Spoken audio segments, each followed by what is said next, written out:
One man's devil is another man's God, just like one man's God is another man's devil.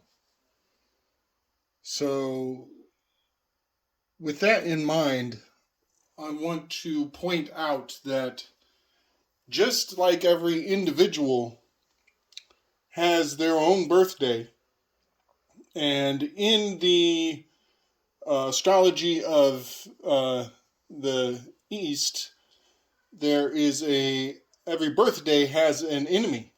So if you're born in a certain month, you know who to look out for or who might be triggering you. So every man's God is another man's demon, and every man's demon is another man's God.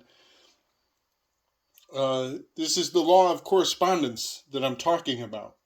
So just as every human individual on the micro has a birthday that has a corresponding antagonist, this presentation I'm doing is pointing out that religious ideologies have birthdays, and their birthdays fall in oppositional positioning to one another.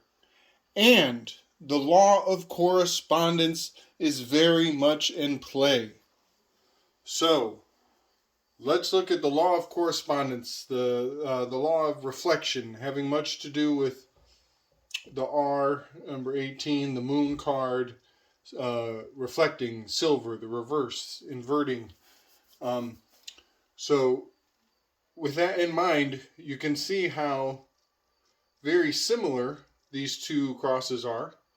They're both a T in their own right. And you can also see how similar these two crosses are as 180-degree reflections. And culturally speaking, you know, Jewish ideology is the birthplace is the branch off to where Christianity is descends. And conversely, pagan religions are pantheistic. You can think of Wodenism and many other examples other than that. Even Hindu mythology has its pantheon. Uh, but there is also polytheism at play in this esoteric secret school corresponding corner of Anubis in the fall. And I just wanted to point out, culturally speaking, or even racially speaking, black folks have been vilified and cast into this role of Anubis. Even in the musical Jesus Christ Superstar, often Judas is black. It might have been Technicolor Dreamcoat, might have been both. But you'll see that the beautiful black men playing this role of Judas, these powerful, emotional, dark shadow characters. That is very primitive forms of artistic expressions of the muse. So I wanted to point out some more aspects of Anubis. He has the name Aniut.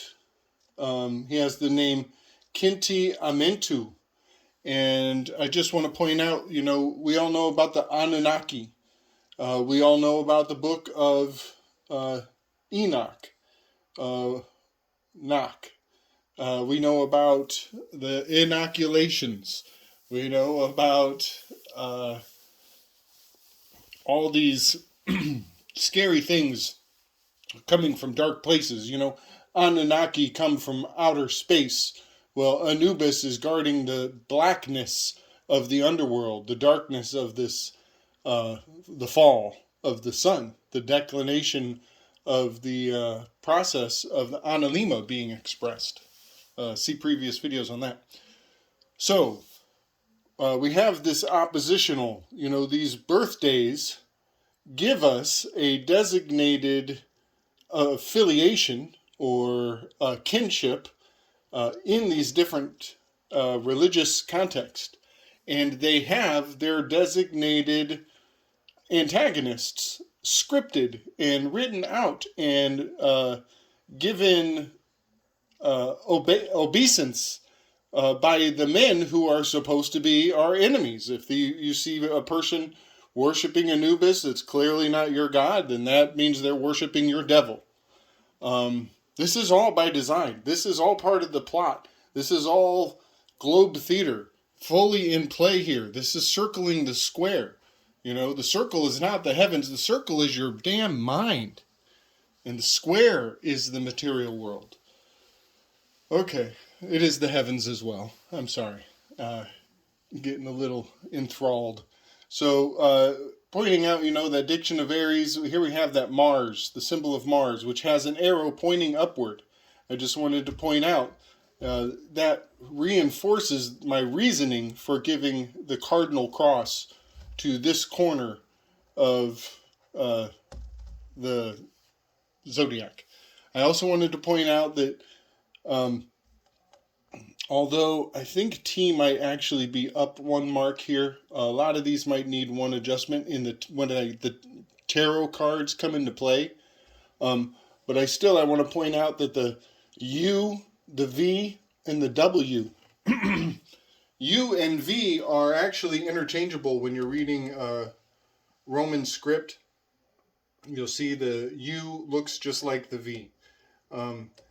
And I've talked about 22 being a significant endpoint in Hebrew, marking the T, the Tav. The 22nd letter was Tav.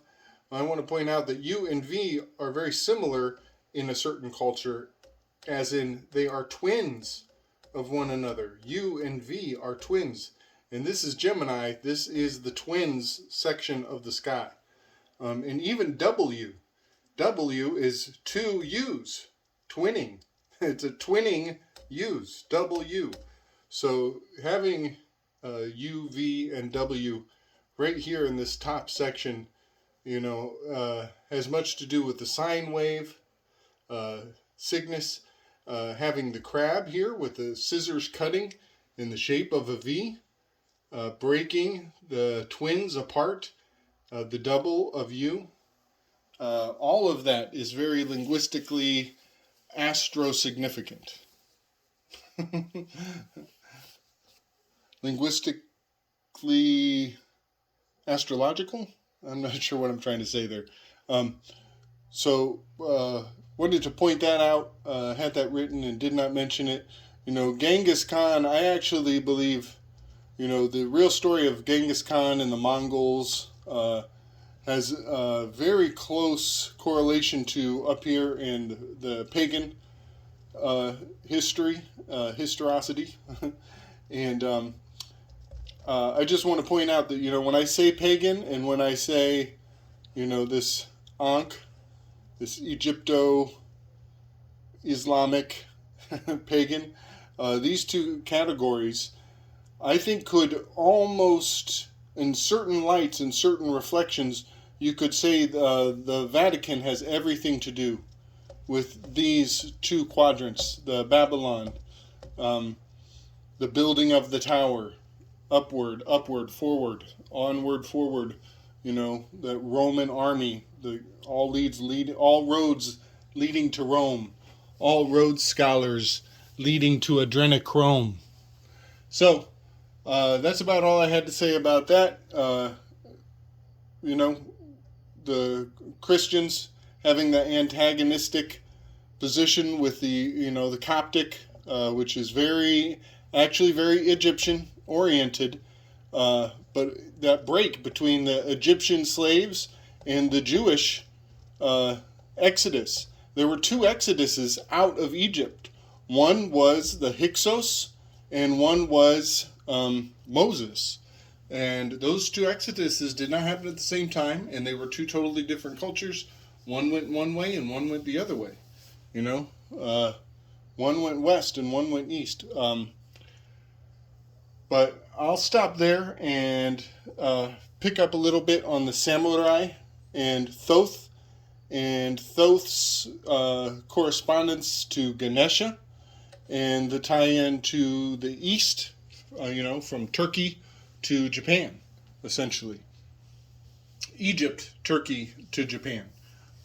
All of this being a primary focus on this Ankh and the land of Ham, essentially, is what we're talking about.